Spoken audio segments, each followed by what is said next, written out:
Hello friends, movies all অ্যাবাউটে আপনাদের স্বাগত।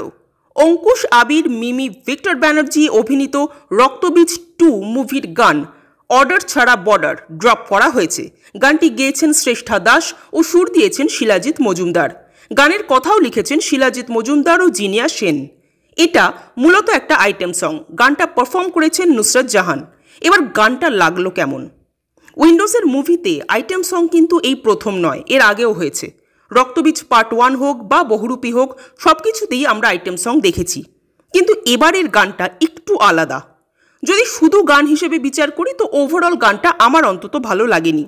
কিন্তু যেহেতু উইন্ডোজরা আইটেম সং রাখার মতো কোনো মুভি বানান না, সো তারা যখনই কোনো আইটেম সং মুভিতে রাখছেন তখন ধরে নিতেই হবে যে গানটা কোনো পারপাসে রাখা হচ্ছে।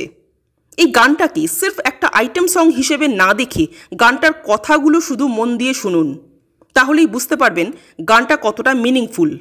এই গান কিন্তু বর্তমানকালে যা যা ঘটছে সেসবকে ভীষণভাবে ইঙ্গিত করছে। এই গান কিছু রাজনৈতিক দলের অস্বস্তির কারণও কিন্তু হতে পারে। যেহেতু এই মুভিতে ইন্ডিয়া বাংলাদেশ কনফ্লিক্ট উঠে আসতে পারে, সেহেতু আমার মনে হচ্ছে এই গানের ব্যাকগ্রাউন্ড হতে চলেছে বাংলাদেশ, মানে বাংলাদেশের পটভূমিতেই হয়তো গানটাকে প্লেস করা হয়েছে। ইভেন সেটা লিরিক্স শুনলেও কিন্তু একটু বোঝা যাচ্ছে।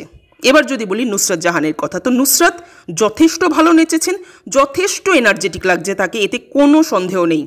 সো গানটা ভালো না খারাপ সেটা কিন্তু বিচার্য নয় এখানে। গানটার প্রয়োজনীয়তা মুভিতে কতটা সেটাই এখানে বিচার্য। আপনাদের কেমন লেগেছে গানটা কমেন্ট করে জানাবেন। আর আমাদের ভিডিও ভালো লেগে থাকলে প্লিজ লাইক, শেয়ার, সাবস্ক্রাইব করতে ভুলবেন না। থ্যাংক